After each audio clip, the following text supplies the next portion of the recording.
Martin de Porres lived in Lima, Peru in the 1500s.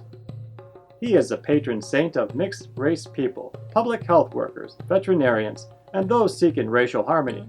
Martin de Porres dedicated his life to serve others, especially the poor. He established an orphanage and a children's hospital for the poor people. Among the miracles attributed to him were those of levitation,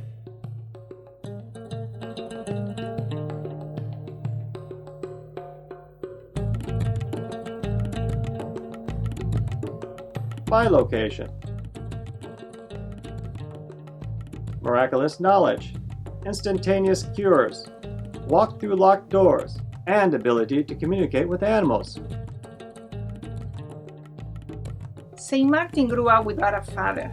His father abandoned the family when Martin was still a child.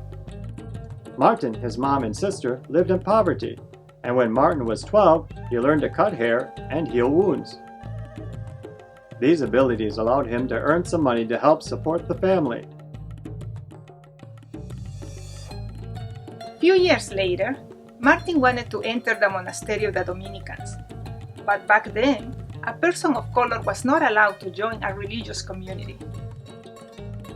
Therefore, Martin served the Dominicans as a volunteer, and, due to his good work and miraculous healings, Martin, years later, was allowed to become a lay brother at the Dominicans monastery. We see that Martin de Porres was discriminated for his race, for being poor, and for not having a father. However, he did not become bitter, angry, and retaliatory towards God or others. In the contrary, Martin loved God and people and dedicated his life to their service. How can you imitate St. Martin de Porres during your college years? How knowing Martin's life can help you improve your college experience? For starters, if there is any classmate or maybe a roommate that you exclude from your circle of friends or keep at a distance because he is somehow different than you, reflect on how you discriminate against him and listen to how God may be calling you to a greater inclusion of others.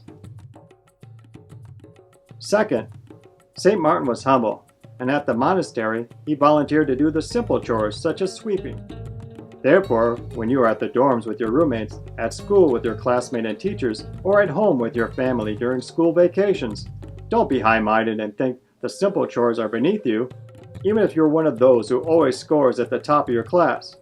Let St. Martin de Porres remind you that doing the little things with devotion will bring you closer to God. Lastly, if you excel in classes that others struggle, tutor your classmates, share your knowledge with them. Be of service to others, just like St. Martin de Porres always was. Long live St. Martin de Porres!